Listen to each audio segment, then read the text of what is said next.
All right, YouTube. This is like a Saturday midday check-in here. So this motor here is going to go in that Blazer. Okay. I remembered to turn the phone sideways. Okay, so let me know if it works better. I have my GoPro. It's in the house, but I'm trying to get so much done that I'm not going to take the time to figure it out. I'm going to do that during the week. So this motor's going in here. We threw a quick coat of paint on it. I'm really not wanting to take too much time, because the more time I take being meticulous, this will never get done. And these are my new seats for my Blazer, my Minion. We're working on getting that fired up, but this is the motor. It should be about, well, it was 450 horsepower with 2 carburetors, and we took that's my big block intake. I forgot where I put the intake for that. These are the patch panels for that Blazer right there. Oh, it's right there. There's the dual carb intake. I gotta sell that here pretty soon. I don't need it just sitting around here taking up room. Dual carb intake for a small block. It was installed but never ran, never used. And then that was another intake that I had laying around. And then that's my new big block intake for my Minion. I was going to get to use all these nice aluminum pulleys, but then I ended up putting this motor on, and that's what they go to. So I bought a new intake for this one, a single intake, Edelbrock Performer, made in the USA. Woohoo! And I got the nice aluminum time and chain cover, because it had gear time and chain on it, and we took that out too. So I got to figure out what the new horsepower is going to be with taking the dual intake off. It was supposed to be at 450 before. 0 miles on it, never started. All this aluminum and fancy stuff that was put on here, dual Edelbrock carbs sitting over there, all this stuff was brand new, and the motor never started. They never started it. So this was the old clutch in it, but when we bought the Blazer, it had a new clutch and pressure plate in the back of it. So we ended up putting the new one in, even though this one still, I think, still had some life on it. It's not much different than the new one, but that exhaust, that came off of a Caprice. Nice good mufflers for it. So we're going to try to piece this exhaust together to put in this Blazer over here. We got seats for it that are getting cleaned up and working on, that are going to go in here. This Blazer here, 73 Blazer, we're working on it. I got to cut the old exhaust off, because we got shorty headers for this. But I got my wife going down to get a brand new pressure washer, because we're going to pressure wash this out. For now, I'm probably going to go through with pulling the inner fenders out and cleaning everything up with the inner fenders out. We're going to leave the motor in it. Well, we're going to put the motor in it. Well, let me back that up. Today, we're going to pressure wash this down. I should call Desiree real quick and tell her to pick up some degreaser. I don't know if I have any around. I'll have to check it out. But we're going to go through and degrease this whole frame down today with a new pressure washer. And then if the problem is if I wait and try to do everything perfect, it will never get done. That's what I tried to do to this 71 Chevelle. We bought this car how long ago, Coda? 7, 8 years ago? 7. We've had this 71 Chevelle for 7 years, and all we've done is aired it up and pushed it around. That's it. I had 2 separate motors in here at one time sitting in there, and I wanted to do everything perfect. So I wanted to paint the frame, I wanted to do everything, and then I never got done. So the project could never gain momentum. And that's Maggie over there, taking a peek at us. Look at those brand new nice marker lights in there. We can thank Coda for that. But I'm going to pull these inner fenders out, and that's going to help me paint the frame really good. And we're just going to go with some probably 2X rattle can spray paint for the underneath. It won't be driven in the winter up here in the Northeast, and I'm probably going to replace the inner fenders anyway. But I bought I forget I think I got the back panel for that and the rocker panel, and that's the wheel well molding that I got for the other one. But I'm only cutting bare minimum that I need to replace this. That's it, because I want to use the original 1973 sheet metal for this. And the crazy thing is, this tailgate only has that little bit of rust right there on the bottom. That little bit. My 1984, 11 years newer than this, is rusted. And these didn't even crack up here. This one's not even cracked, which mine is. So, and then we got Maggie. I got headlight doors and grill upstairs for that.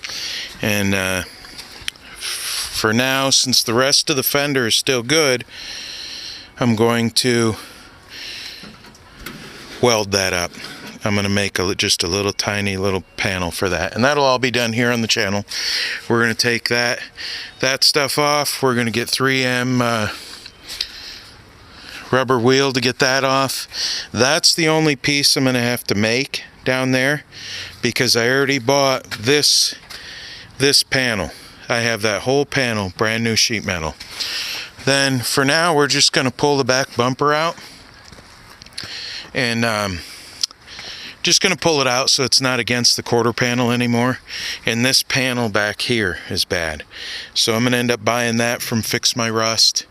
We got to get a new door handle, got a few things for it, and I got my little welder that welds the things on there.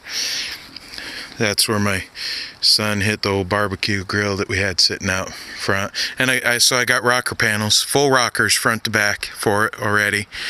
But she's got 219,000 miles on her and still runs fairly good, except for needing an intake gasket.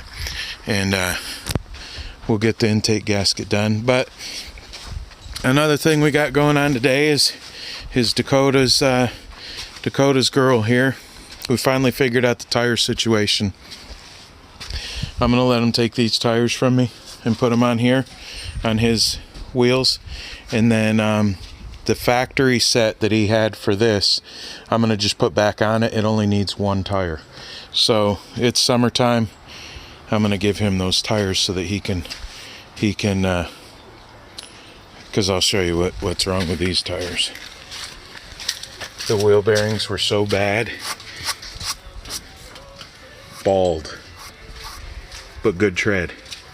That's because the wheel bearings are bad. That's what we're replacing now. Hell yeah. So, but Dakota wants to take her to Maui. I don't know how to explain what we want to do to this, Dakota. It's not going to be showroom condition. Okay, so here's the easiest way I think about how to explain it. Have you shown him the tire yet? What tire? The tire. Oh yeah. You showed him the tire? Okay. I'll show him that tire again. Okay. All right. Then we'll show him how far it's going to stick out. You see where my knee is right here? Probably about right there. Like yeah. Out to here, just about. And just a little bit more. And I got some nice fender flares that I got from my dad. Yeah. That are going to go on here and bring that out to about here. So look at what Coda's got. Look at that. Look at this shiny new beast right here. Pull that thing off. This? Yeah. I need it. For what? It's got a lip on it. Oh. It's got this little lip thing right here. For what? It sinks down in here. There's a space in there, and if it's not in there properly, it won't seat right. Oh. So I do actually need this in there. Oddly enough. Okay. All right. Hey, worst comes to worst. Brand new tie rod ends. Mm-hmm. Brand new calipers. Brand new brake pads. Lifetime warranty with the brakes with the receipts in the glove box. Look at my brand new studs. Brand new My lug studs. nuts fit these. Let me make sure. You better check, make sure your lug nuts Oh fit. yeah, my lugs, Yeah. my nuts fit. My nuts fit real good. But this here's Dakota's $150 truck. This is my $150 shaggin' wagon. $150 ride. So we are going to go through this summer and replace inner and outer rockers here on the channel. Oh yeah. And cab corners. And we're going to do it complete. We're pulling the hood, fender, door, and box. Because Dakota is in absolute love with his girl here. Right? Yep, I just gotta treat her right, that's all. Don't mind the hammer. Don't mind the Hang hammer. on. What are you doing? There's a little bit of a lip here on this other bolt. I gotta get this to go in here. Remember I had to Okay. wiggle and finagle? Just make sure you're not going to ruin that half shaft. Oh yeah. But Be gentle. this is what the old tires looked like. You can tell the wheel bearings were bad. He's got good tread on the inside and no tread on the outside. Brand new rotors too. That's the rotors that come with it. Oh, yeah. So going good. And then the tire, this tire right here. This is the tire he's putting. Well, this is the wheel he's putting on there. Nice, good wheels that were actually on his other Blazer that he used to have. 89. That's where that 400 came from. So, but we got to take them 35s off there because they're just going to be just a little too much. We start talking fenders and Dakota gets a little shaky. Little shaky. Yeah, because I told him all we had to do was cut the bumper right there just like that. But the torsion bars would be just a little bit too far cranked up. You see that 15 millimeter wrench up here, mister? And I got to work on my... Yeah, I see it. Can you give it to me, please? Oh, really? All right, let's see here. Which one was it? Oh, 15. Thank you. There you go. Thank you. Okay, so during the week I am going to work on learning how to use the GoPro. This here was a nice landing that we had. We had nice landscaping and stuff out here. But what we're going to have to do is that I can't even see on the camera right there, that ridge right there. The yard is going to go over to that. So that this room right here, because we live out in the country. We live out in a rural area. And I'm gone during the week. Yeah. Call it whatever you want. We got a doggone... What's that called? A stove in our front yard. Yeah. Stove in the front yard. Hey, sometimes you just want to make an apple pie outside. Who's the judge? Yeah. So, and there's our camper that we're getting ready to make a 10,000 mile road trip with next summer. And way back there in that, what's supposed to be a shed, barn, garage, is my Minion, which we're getting, Desiree's going to get a battery for. And then back there, I don't know if you can see it or not, right somewhere over there is Uncle Johnny. That's the tractor. It's not getting spark. Can't get it to start up. But when I get it done, I'm going to grade this down so it's a foot lower on this side, and then I'm going to dig in some French drain and stuff so that this don't happen anymore. But all this snow up here on top of the hill rolls on down. But this summer, those two windows are going to get replaced and the siding repainted. I think I'm going to go with a different kind of siding up there. But this is what driving truck over the road did for me. Ruined my house.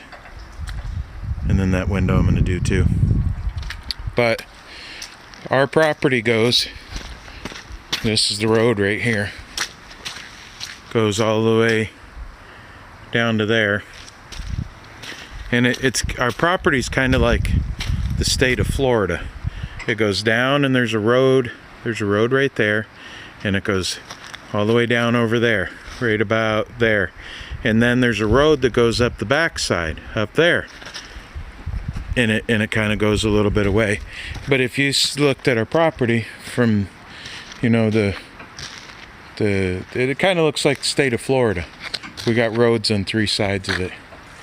Chevelle bumper up front. But we go to, let's see here, basically where them orange leaves are up there. That's where our property line is, and it goes all the way back. So we got 13.5 acres here. This is quite a big hill for me to have to pull up, but usually in the summer I can pull up and park right up there with my semi-truck, tractor trailer. But we got quite a bit of work to do. It's going to create a lot of content. We're going to end up having to lose the lilac bushes over here.